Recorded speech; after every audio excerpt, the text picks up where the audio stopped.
Hi guys, I know what you're thinking. You're thinking, wait a minute, what's that in Deceptive's garage? Is that a KV2? Yeah, it is. Yesterday during a live stream with Rednas and a few others, they convinced me into buying some Soviet tanks. Uh, they listened to what I had to say about Soviet bias in the game, and the majority of them agreed.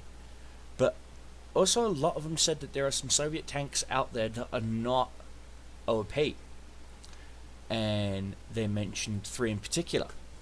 And luckily enough, I actually already owned one of them, and that's this thing here, the KV-1S. Now, yes, I don't have the big Sneeze 122 on this thing. What? Deceptive? That's wrong.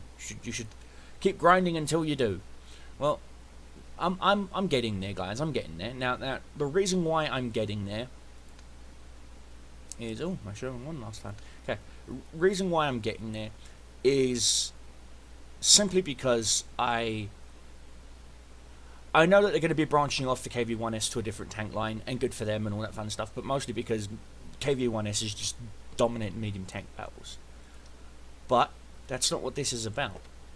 So I have my KV-1S. I have a few things unlocked for it. I've got, three of the guns unlocked for it. I actually even own two of them right now, because I like to swap them out for different gameplay styles. Best turret. Don't own the best engine yet. Got the tracks.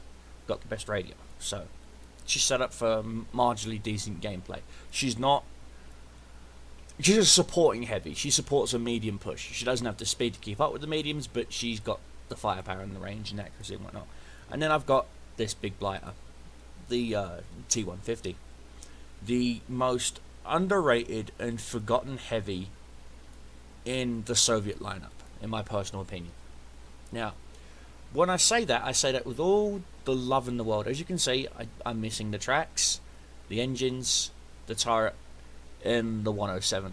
Now, the 107, I know, covers the KV3, the KV2, KV4, T150, and A44. So it's a paying it forward sort of gun, so I will be getting it. But I know you're thinking, does this mean that Deceptive's going down the Soviet line? Well, everybody knows that my favourite tier of tanks is tier 6. They just got this beautiful balance just right. If you're in a tier 8 game, you're fighting for your life. Gets your blood pumping, gets you it gets you it gets you going. And if it's a tier 6 game, again, there are some tier 6s out there that could really jack you up if you don't know what you're doing. And then if it's a tier 5 game and you're in a tier 6, it's basically Seal Club. As long as you play smart, play safe, it is a Seal Club. Now, I have gone down the Soviet tank destroyer line. I've got to the Su-85 right now, as you can see. Su-85. For some reason, it's gone up in price. When I first bought it, it was 200 something thousand. That's 400 something thousand, but it doesn't matter. I've gotten all the way up to it. I haven't unlocked any of these guns yet, mostly because they're just for the Su-85. They're not for the Su-100. They don't pay it forward, unfortunately. Unlike they do in the American tank destroyer line, from tier 3 up to tier 6, they all pay it forward. For example, let's just take a look at the M8. Okay, that's only for the M8 one. Yeah, I know this 57 is for the T82, T40, M8, and the T49. So that already pays it forward one tier, and the 3-inch pays it forward all the way up to the M18s. That's 2 tiers. So yeah, as you can see, the American tank destroyer, see Hellcat, pays it forward all the way. Again, Hellcat pays it forward into the T25. T25 pays it forward into the T20 prototype, which then pays it forward into the T30 and T28, as you can see. Which again, at that point, it starts paying it forward for them. But unfortunately, for the Soviet heavies, which is what we're getting to, it really doesn't. I mean, the engines, I think, the engines pay it forward, so that's a good thing. So basically, once you've unlocked these engines, that's EXP saved right here for this thing. So you can just, throw the biggest engine in your KV3. And everyone keeps telling me that the 122s are the best guns to run with the KV3. I don't know. I really can't say that. This 107 looks to be a good gun to run. But again, you know, then it leads into the KV4, then it leads into the STI, and then it leads into the IS4. That's the route I'm going. I'm going heavy route with the Soviets. I'm not going medium. I'm not going... although I do like my mediums, do not get me wrong, I love my mediums. I love my tank destroyers that are stars and stripes. I don't like the American heavies because they just don't have guns. With the exception, and this is the most ironic and stupid thing that most people scratch their head in, the Super Pershing. Most people complain about the Super Pershing's gun. I've even complained about the Super Pershing's gun. However, there are just some games when I'm racking, you know, 3,000, you know, 5,000 damage with a Super Pershing. You know, and then there are some games that I can barely break 800. It just... the gun's a troll. Sometimes it loves you, sometimes it hates you. I'm currently going down the IS-2 heavy line with the Chinese. I'm not focusing on my light tank line right now. I'm more focusing on the heavy tank line because this gun unlocks for both the T-34-1 and T-34-2, which means I'm saving EXP, believe it or not, because look, that's 1750 right there. I've saved from this one. I believe it's still 1750. Yeah, it's 1750 no matter what. I believe it's 1750 for the I. No, it's free. Yeah, it's right. It's free. So all I've literally got to do is grind out 40-something thousand, and it's mine. So you know, because it's cross-platform, that's my idea. I'll unlock it for these and a few other things. I do own a Chiha again. Now, the reason why I rebought the Chiha is because the fact that I didn't have it elated and it was just really grinding my gears. So I decided to get the Chiha back, knock this sucker out, so that I will literally have everything up to the 5916 and Type 58 elated. It's a pet peeve of mine, as you can see. Everything's damn near elated here. Elated. Yes, I have the Churchill elated before the gun carrier came in, so I don't need to get the gun carrier. So, hey, you know what? It's good for me. But as you can see, I have damn near the majority of everything elated with the exception of the Churchill 7 because I don't have the Black Prince yet. But hey, it's just a pet peeve of mine. You know, elated. It's a pet peeve. I have to do it. Same as the Stuart. The Stuart's not elated because I don't have the Chaffee yet. Doesn't mean I'm not going to get the Chaffee. I am. I'm actually, as you can see, I do have the Stuart in my lineup, and I am planning on getting the Chaffee to do a video review for you guys. But let's go back to what this video review is about. It's about the KV2. I used to loathe and dread and hate this tank. Let's take a look at my service record in this thing, shall we? Vehicles. Nation. Yeah, I'm majority American, as you can see. British. German. Available in garage, please. KV2. I've had 7 battles. 86% of it is victories. Let's see. Enemies destroyed 4. Experience 657 is my average. Damage received 7. Damage caused. Yeah. Like I said, guys, I've gotten 6 master gunners in it. All 6 penetrating hits. So yeah. T150. 4 battles, not survived a single one. No victories. And then of course KV1S. 15 battles, 46% victory, 3 Reaper, 9 Master Gunner, and 11 Sharpshooter. So and yeah, I believe, yeah, see, Pershing. I still don't have my mastery badge in my Pershing. Okay, I'm gonna have to fix that. Same as my Wolverine. I'm gonna have to fix that, and my T-34. I'm gonna have to fix that too. not a problem. I can do that. I'm a T28 prototype. I don't care about the T28 prototype right now. It is a tank I've always wanted, and it's in my garage, and it's going nowhere right now, so I don't care. I'm mostly focusing on tanks that I do care about. And, well, what can I say initially about the KV2? I do have the big 152 on it, as you can see. I do have the big sneeze, it's going to die gun. I hit an M6 in the turret and killed it outright. It just went poop and vaporized. It was a bit of a fun thing. I do have the Jingles audio mod in this. I also have the 122 in here.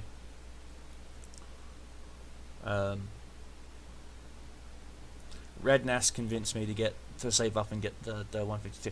I can't believe that the 152 was so cheap. At 5,800 EXP for a 152, and they want 60 something thousand for a 105 for a pattern. That makes no sense. It really doesn't make any sense whatsoever. Again, I have no intentions of getting the S51. Simply because I'm just not an artillery guy. I really ain't. So if I ever manage to accrue 93,000 EXP, yeah, I'll buy it just to get the elite status on this KV2, but I will not be ever owning it, if you know what I mean. The next biggest purchase for this tank is going to be the turret, then the engine, and then I'm going to get the 107. Now, the reason why I'm getting the 107 last is because I'm only going to be using the 107 on the T50, and I don't believe the 107's for the KV1S, is it? No. So yeah, I'm just going to be using the 107 on the T150. I'll be saving the EXP on. So basically, the 1440 that I'll be saving in theory on the T50 or on the T150, sorry, I can spread it out elsewhere. Let's see. Yeah, the 150 here. I don't believe that's 150. Oh yeah, it is for 150. Okay, so sorry, KV2. Is this for the KV2? Yeah, so this I'll already get save, and I'll be saving EXP here on the engine. So I'll most likely just get the tracks for now, because I'll be getting the engine with the KV2 and the gun with the KV2. So that's 1440, 550 there. So that's 9. So that's 9. So that's 19,900 EXP saved on the T150. So all I've got to worry about is getting the tracks and this 85mm. Now, I believe this 85mm... No, it's still not used on the KV1S. Okay, so like I said, I just got to worry about getting the tracks and that 85mm to unlock the turret. But, so yeah, that's what I'm mostly focusing on right now, is the KV2 over the T150, simply because for some reason I have more fun in the KV2. The KV2 is a fun tank. I didn't think it was. Again, this is the whole, on what side of the mirror are you looking at? Facing this thing, I used to loathe it. In my TOG, I loathed it. In my Churchills, I loathed it. In my tank destroyers, I loathed it, because I knew if this thing had spotted me in my tank destroyers, I'm dead. No ifs, ands, or buts, I am dead. Brown bread, gone. Because I knew that even with the HE shells that I fire in this thing, and I do majority fire HE. Let's see, 65 pen at range, 683 average damage at point blank, 108 with 1,138 damage. That 108's enough to get through the hull armor. T34, isn't it? Yeah, 102 is the hull armor. So at point blank range, with that 152, I could aim right here on this little knuckle on the front plate here, hit, penetrate, and do 1,000 and something damage to it. Now, yeah, granted, he's going to hit me back for 400 something and reload faster than me, but you've got to bear in mind, I'm playing it safe. Plus, the explosive radius. I mean, look, 3.66 meter explosive radius. This thing is used on artilleries, for crying out loud. It's an artillery cannon. I can just literally aim. The splash damage alone will probably kill, let's see, his driver, a radio guy, a loader. You know, heck, I may even get an ammo rack. In one of the games I'm going to put into here, I'm using the KV2. I get a side shot into a T150, do 600 and something damage, proc him on fire and kill him with one shot. And of course, let's go back to Soviet. Sorry, USSR, Soviet, whatever. The AP shells. Again, the AP shells are interesting. 83mm of pen, as it's already beaten the HE at range. 525 damage, no explosive radius, okay? But point blank, 138mm of pen and 875 damage. So overall, it's not a bad gun. It's just the reload rate, the reload rate is just ridiculous. Right now, I've managed to knock it down to 21 seconds with my crew at with both loaders at 78% with a RAM loader. Of course, it's mandatory that you get an enhanced gun laying drive just to knock down the aim time. I mean, the aim time on this thing, 4-second aim time, 0.6 accuracy. That's artillery, right there, and it is an artillery gun. That is the messed up thing. It is an artillery gun. Again, don't bother thinking that your armor's going to save you. It's not. 75, 70, it's KV1 basically. My video about punching over your tier, I'm going to splice in some video footage of me teamed up with Rednas in his box tank. And we're put into a game with tier 9s. And we actually do last quite a while. Ironically, we do last quite a while. I think it was tier 8s or tier 9s. So yeah, I'll throw those in and give you some commentary on them and what I was thinking, what I was doing, guys. This is the initial review of the KV2. Look for an upcoming another re-review of this tank once I have everything unlocked. And what I mean by everything, I mean all of the core needed research, not the artillery piece, because you don't need that, but the core things like the 107, the turret, the new engine, and in that way I can actually give you a full, you know, initially, then fully upgraded sort of thing, if you know what I mean, guys? So yeah, that's the KV2, guys. I hope you enjoyed this video. If you did, please give me a like, give me a thumbs up, and don't forget to follow me on Twitch TV. I do live stream. I will be live streaming today at 12 noon, all the way up till 4 p.m. I do platoon with my viewers, and yeah, guys, I'm on a North American server, as you can see, North American East, and yeah, this should be fun. So as always, guys, I'll catch you on. Keep your shells flying, keep your enemies dying. Cobra Commander is out. Hi guys, and as promised, this is the replay, the very first battle I had in my KV2 with a TOG2. Our idea here was he was the hit points, I was the punch. Fortunately, it didn't exactly turn out that way. And as you can see, it is a very heavy tier 8. As you can see. And yeah, well, enjoy the replay, guys. I'll chime in here and there, give my ideas of what we were planning on doing. And I'm exactly a bone stock KV2 in this battle. It was completely stock. As you can see here, I am platooned up with Rednas, right here. Let's have a few games in this thing, show you the sort of things you can make it do.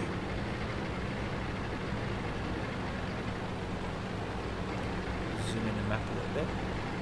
And we decided to push the 9-0 line. Hopefully I could try and use this howitzer at range on some of the tank destroyers that camp along the G line here.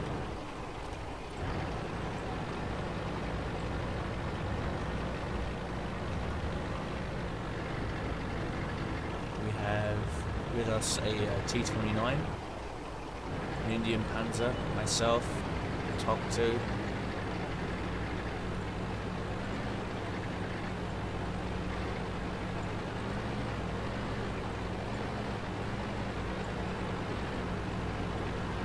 This was live streamed, of course, on my Twitch channel, twitch.tv/DeceptiveCobra.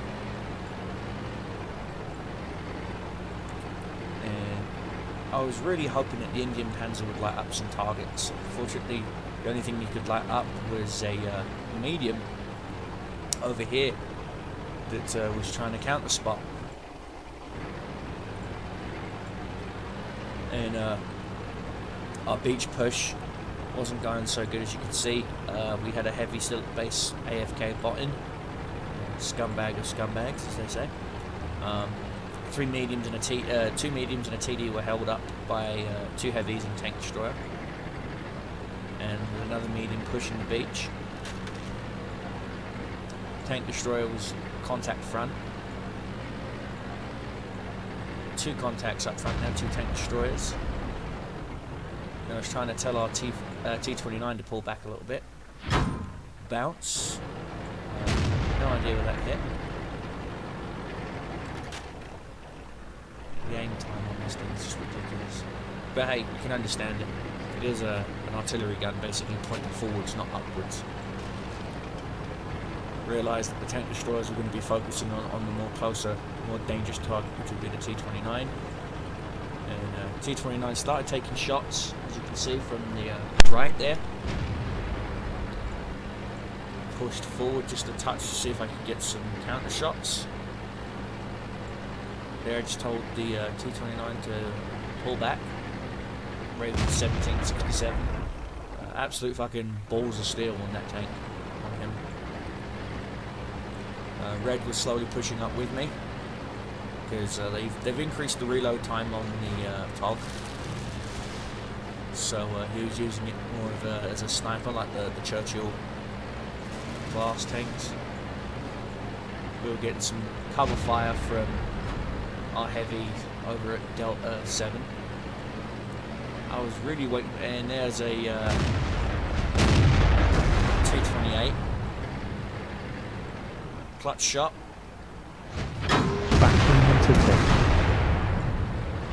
Couple of bounces off me. Someone aiming from my commander's cupola for some reason. Red was taking shots from the side there. He's such a big target, Red Hog. Okay, they lost those tank destroyers. Damaged. Yep. My turret ring is immobilized. Big old shot there. He wanted to pull in front, try and save me. Got a shot That one was right on target. and I got a nice shot and it knocked him down to 33%. Unfortunately, we just lost our T-29. I was going to try and use his wreck for cover, but it was too far back. Red took a shot from that T-44. I believe it was the T-44 that actually killed me, unfortunately. Red got knocked down, and there went the T-28. Artillery trying to get us. Unfortunately, yep, T-44 got him, and I believe the T-44 ended up getting me too. Artillery missed again. Bounce. And let's go with the panel of judges and see how we did. As Dingles just said, the T-44 finally got me. But that was my very first battle in the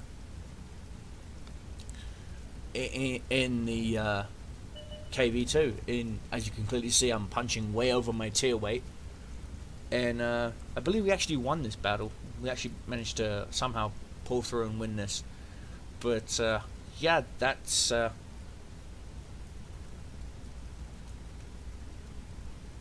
that was our that was the game right there, and I'm gonna end this, and I'll see you in the next replay. And here we are, guys. We are on Ruinberg, as you can see. Again, punching over our tier 8 game again. He's in the box tank, I'm in a KV2. So we've got big derpy going on.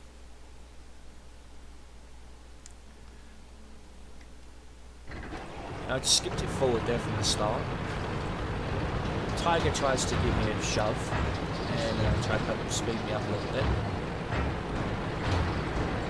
And Red nest, of course, with bacon pancakes, which is his battle motto. Now, let me pause it. I wasn't sure if this tiger was going to use me as a meat shield, or if he was just generally trying to help me get to the front lines quicker. But we'll find out. Now, Red's at his favourite spot, as you can see here, camping over at Bravo 1-2 area. And I needed to slow down because my gut was telling me that something's going to come around that corner any second. Oh look, a wild ISU 152 appears and shaves 33% of the Arlova. I donked that shot, of course. Pull back because of my reload time. We got T-34, Tiger 1, T-29 that's not completely upgraded myself. With a Tiger 2 backing up Red. Now Red is being rushed by a light tank. And so I decided to push back and help him. Now, I saw that the Tiger had just taken a shot somehow, but I know that we had a Kavarin covering me. So I saw that it was a heavy and a tank destroyer, and I know that Red is he's a good tank destroyer player, but he needed support from that light tank. Now, I also know that light tank was severely damaged, so I told him, let me pull forward, because you got the better accuracy, I'll just give you some supporting fire. Now, that light tank had lit, the T-21 had lit me back up, and Red had enough of him ruining his fun, so he's like, you know what, I'm going to try and one-shot him. And it is possible. I have seen SU-100Ys, there you go, now he's dead. That was a lovely direct hit. And thank you, Jingles. And as you can see, Red's now down to 4%. I told Red, back up, let me take over. I got this. Reloaded.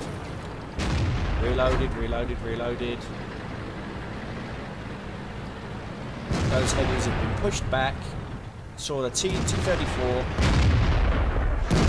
Got a nice little meaty shot into him. Did some damage. Got some track damage into him too. Took a big old wallop right there from them. Tank destroyer paid the price for it, of course. And unfortunately, their T-34 filthy got premium ammo using scumbag. Yep, premium ammo. And of course, the RT-34 got revenge. And Red actually stayed alive for a little while longer. We actually won this. So I'm going to leave this to run. But it was over for me. And unfortunately, for some reason, I don't think it will let me see it from Red's point of view. No, it won't, unfortunately. But we managed to pull this out. It was basically Red ended up killing the very last KV-1S. Everyone else died. Good shot there. He killed the M6. Super Pershing's trying to come in and donk.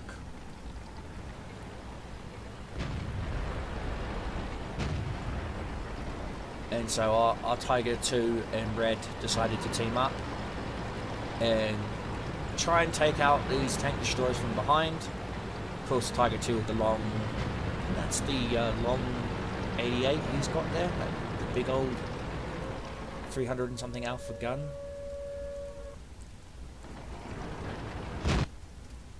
And yeah, it is relatively over for me here. Here we go.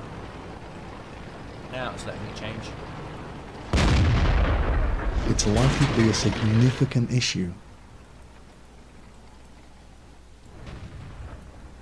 And now I'm looking at it from the Get lowest outta point here. of view. Red and the Lurva were trying to stop the cap, as you can see, guys.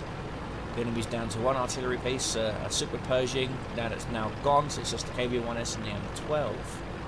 And I told Red, swing back through the city, try and light up that artillery because we've got the KV-1S. We've got him. We've got a Type 59 out there and what looks like a T-21. If the T-21 can keep him lit up, the Type 59 can easily finish him off. If not, we've got a Lerva on the way along with a T-29. Lerva took a shot, donked it, reloading. There's the artillery. Artillery's been lit up. Artillery unfortunately managed to kill Type 59, but I believe our T-21 finishes him off. No! The M12 kills the T-21. What is the reload of an M12?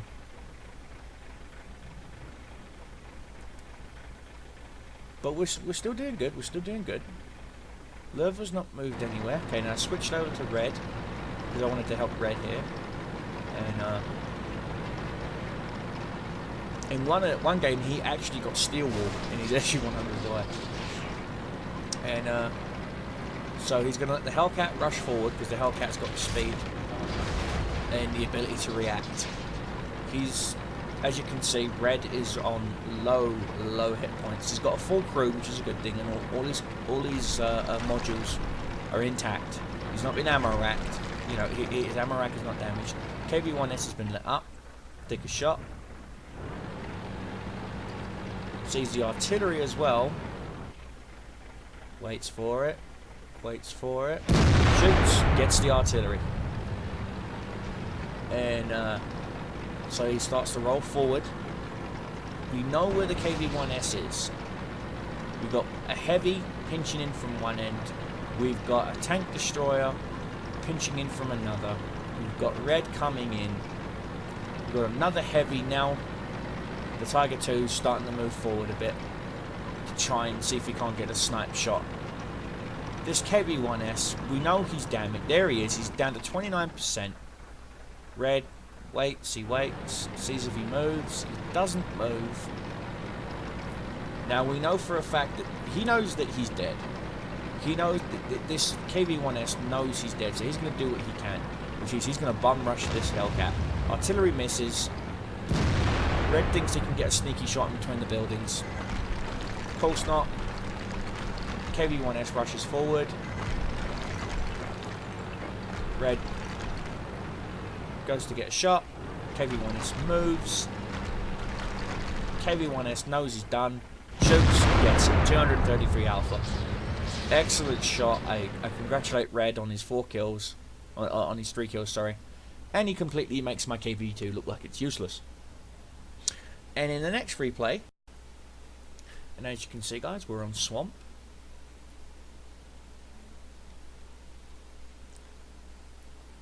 And yeah, it's going to be interesting.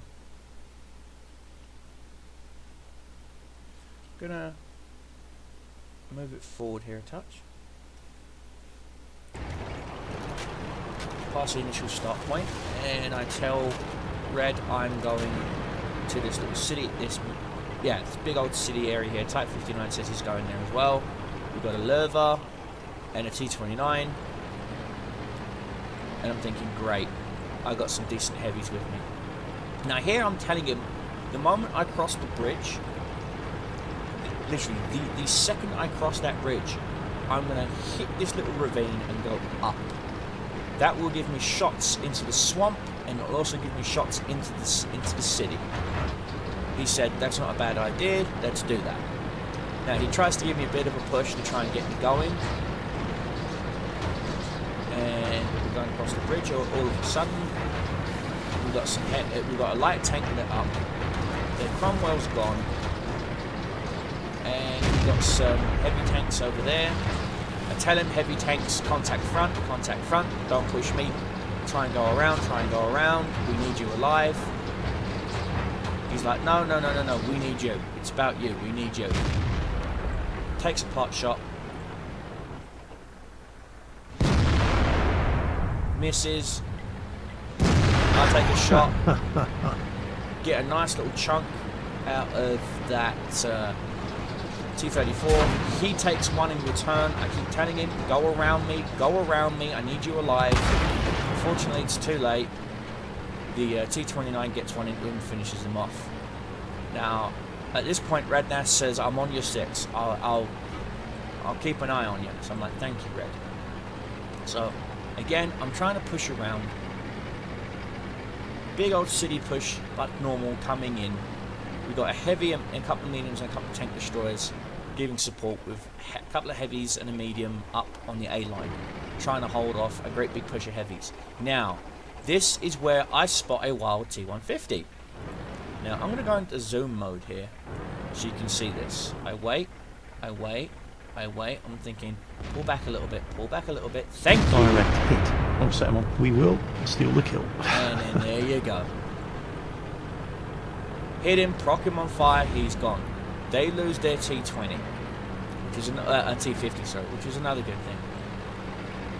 So I'm thinking, great, I'm in a good position here. I've got a kill, secured the kill on the T-150.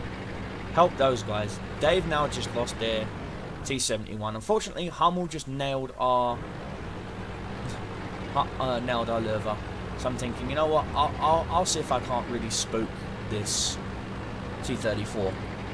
T-34 is not even paying attention to me. I'm trying to see what else is out there. Because I noticed there was another heavy tank. I'm like, oh great. 62% T-34. I think I can do some damage to him. I roll forward a touch to try and see what I can do. Roll up, roll up. Let's see if I can get a shot. Those trees don't in the way. Can't really see. Take one. 319 damage to the T-34. He's not liking me now. He's looking at me. I'm thinking, oh great. He takes a 240 shot from the side, turns his turret, thinking, great, I can finish you off. I can ninja this kill here. He pulls back. Oh, he's at 8%. This is a beautiful shot. Go to. Oh, and he's dead. Thinking, great. So IS-6 is in front of me. And the Hummel Shit gets. team lottery. Yep. He dies in return. We've got this. It's in the bag. The M40, M43 dies next. And the IS-6 just gets swamped. And yeah, that was a beautiful, beautiful, beautiful victory for us. Jacked up a T-150. Which is actually, I literally had just bought the 152 at this point, so I'm thinking, you know what, that's not a bad idea. Let's give it a try. And so this is what you can do. It's relatively stock, and when I say relatively, I literally do mean that. It is relatively stock, and I'll see you back in the garage. And welcome back. As you can see, we're back in the garage. After those victories, I did sell my Hellcat, and I bought myself the large caliber tank gun rammer and the enhanced gun laying drive, and at $500,000 and up for each piece. Trust me, I had to sell the Hellcat, unfortunately, but I still, if you look in the barracks, have my Hellcat crew. I'm not that stupid. Once I get the money back, I'll be repurchasing my Hellcat and putting the crew back in. But that is the KV2, guys, and it is a fun little tank. Granted, you got to go slow. It's the sort of heavy tank that needs range, very much like the Super Pershing. Super Pershing needs range. Now, it does have armor, depending on what you're fighting, to be a slugger. So, for example, if you're fighting, say, a T-20, no contest. You can take the T-20. If you're fighting an IS-6 that doesn't know what he's doing, you can take care of the IS-6. Now, if you're fighting an ISU-152 and you're at range, his gun's not going to hurt you. Well, it's not going to hurt my Super Pershing for a reason. If you look at my Super Pershing, I actually have the Spore Liner armor on it, the medium Spore Liner, and at distance, his heat ammo does nothing to me. The spaced armor plus a Spore Liner guarantees it's a 0 damage roll. No damage. If anything, I get splash damage done to me. That's it, and it's usually like 100 hit points. And at the reload rate of what a ISU-152 has, trust me, they tend to get really pissy. So, as you can see, guys, this is the KV2. This is my initial review of it. and look forward to seeing the end review, the actual full end of the review of this tank, in an upcoming video. And the next video review you're going to be seeing is of the well, I wouldn't say legendary, but of the quite infamous in World of Tanks ways, Soviet Tier 6 Heavy, the T-150. So, and as always guys, I'll catch you later, and have fun, and keep your shows flying, keep your enemies dying. Cobra Commander is out.